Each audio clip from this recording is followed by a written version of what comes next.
This hadith is the famous hadith of Fatima binti Qais, one of the famous sahabiyat. She narrates, and this hadith is in Sahih Muslim, that one day we were sitting in our house when we heard the crier running through the city saying, As-salatu jami'a, as-salatu jami'a.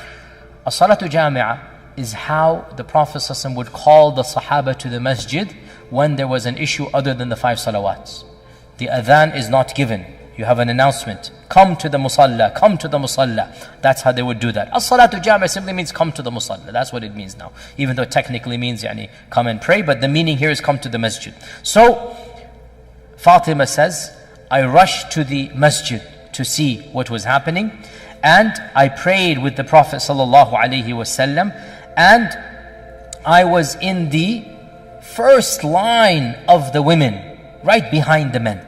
In her eagerness to hear what the Prophet ﷺ would say, she was in the first saf of the women behind the men. Point she's trying to say is, I heard directly everything that I'm about to tell you. So after we finished praying, the Prophet ﷺ went on the minbar and sat down. And he said, let everybody remain where he is. Nobody move. Let everybody remain where he is.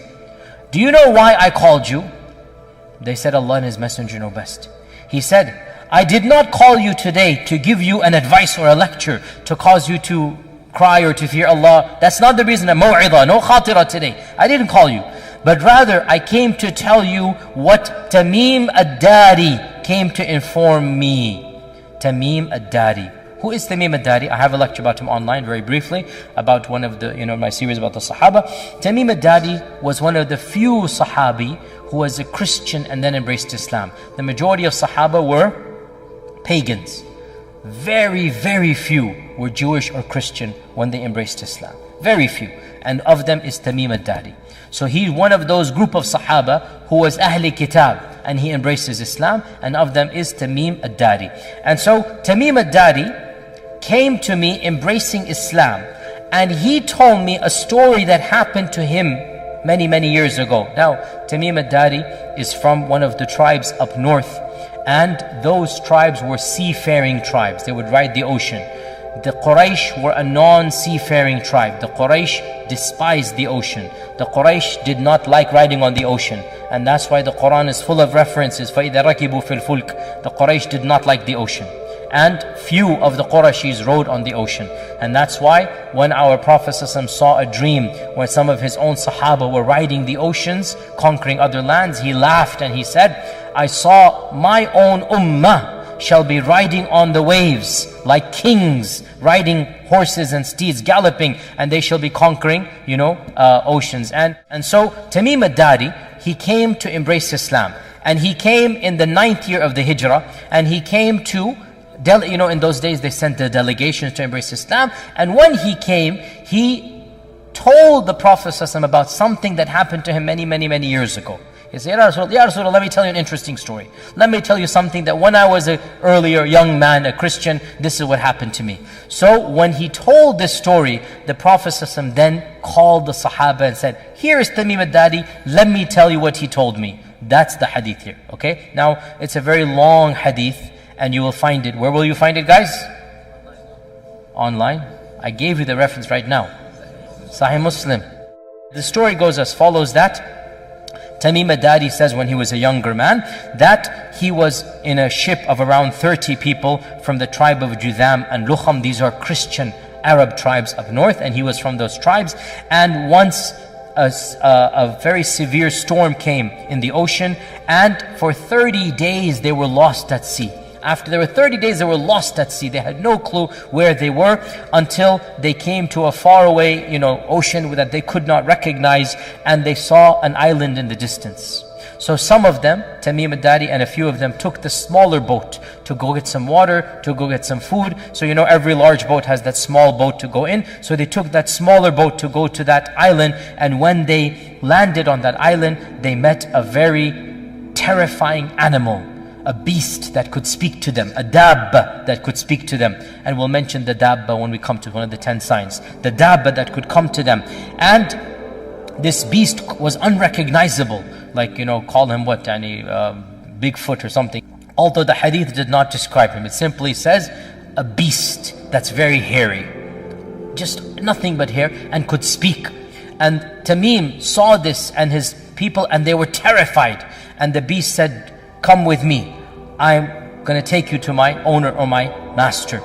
And they went to this island, and they went to this cave where they saw a man larger than any man they have ever seen. And the man was tied up in a more severe manner than any man they have ever seen. And the man then began to ask a number of questions. And it goes like, 10 questions or so. I'm not going to go into all of them.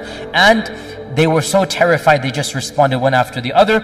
And until in the end, the last question was, of the questions, the Tabariya sea, is it still there? This well, is it giving water? This land, is it still cultivated? And they answered yes, yes, yes. And always the answer was, a time will come when there shall be no water in that lake. A time will come when this well will be dry. A time will come when this land that you consider to be very beautiful and green will be completely barren. So he's giving predictions in the future. Then he says that, has the Ummi Prophet been sent amongst the Arabs? Has that Prophet been sent amongst the Arabs? And Tamim al-Dari at this time was a Christian, but he was an Arab. He knows the Prophet has come. So he says, yes, he has been sent. And he has come out from Mecca, and he has settled in Yathrib. Because he didn't call it Medina, because only Muslims called it Medina. For those 10 years when Islam was spreading, Yathrib and Medina were the same name, as you know, the same city. And the Muslims called it Medina, and the Munafiqun and the pagans called it the old name Yathrib. And that is why we are not allowed as Muslims to call it Yathrib unless we describe it that this is the pre-Islamic name. In any case, so because the Prophet said they call it Yathrib and it is Medina. They call it Yathrib, so we do not call it Yathrib as a name. In any case, so Tamim al-Dari said he has settled in Medina. The Dajjal says, did the Arabs fight him? They say yes. So he says, who won? They say, sometimes he wins and sometimes the Arabs wins, meaning the Uhud. Uhud, they say, was a loss, even though Uhud was not a loss. From our perspective, Uhud was a stalemate. It was not a loss, but the Quraysh interpreted it as a loss. Dajjal then said, if there is good in the Arabs, they should follow him. And I will tell you about me. I am the Masih. And it is only a matter of time before I am let loose. And when I am let loose, I shall visit every single city on earth in 40 days, except for Mecca and Medina, for they are made haram for me. Every time I come to them, the angels will stop me. Then the Prophet ﷺ stopped his lecture, and he began poking on the mimbar, like this to emphasize. And he said, this is Tiba, this is Tiba, this is Tiba. Did I not tell you about the Dajjal? And they said, yes, you did. Now this hadith ends over here. Now, this hadith is the famous hadith of Tamim al-Dari, narrated by one Sahabiya, Fatima binti Qais. And it is in Sahih Muslim, and its chain appears to be authentic. So, we put this hadith in a footnote, and we have a question mark, and we leave it at that. Allah knows best. I don't know. But mainstream interpretation, Imam al-Nawawi, Ibn Kathir, these scholars, they considered this to be authentic because this is Sahih Muslim. Then the issue comes, how do you reconcile this with the other ahadith about the coming of Dajjal, shall be born at a later time, his parents shall be childless, etc., etc. And you have one of two opinions. The first of them is that time and space mean nothing to Allah. And so Tamim al-Dari got lost in, let me speak in the language of Star Trek, and I'm a big fan of Star Trek when I was a child. They got lost in a different time warp. And so they traveled to a different time and place, and Allah is ala kulli shayin qadir. And they saw an image of Dajjal projected from the future back to their time frame. And Allah ala kulli shayin qadir. Okay, fair enough. And the other interpretation is that Dajjal is in fact alive and healthy, and that he was born and all of this happened in the past, and then he is being chained and kept as the hadith of Tamim says, and he shall be released in the future. Now the issue comes, the only hadith that mentions alive and healthy and chains is this one hadith of Tamim al-Dari. That's it. Every other hadith gives a different narrative. So you have two different narratives. Can we reconcile the two? Most scholars try to do that, but it's a very difficult fit. And that's why Shaykh Rashid Rida and Ibn Uthaymin and others, they basically said, look, this one, you have a big beautiful puzzle, right? You have one piece, is just not fitting in. And the puzzle seems complete. And yet you have in the box this piece. So you can say, maybe the manufacturers put this by accident. I'm being analogous here, right? Maybe this piece shouldn't have been in the box. It's just a mistake by one of the narrators. That's what they're saying. And the picture is complete. And the other scholars say, no, it's in the box. The manufacturer sent it, so I'm going to squeeze it in. There's a little space here, let me just put it in and shove it there, and khalas, we have a painting.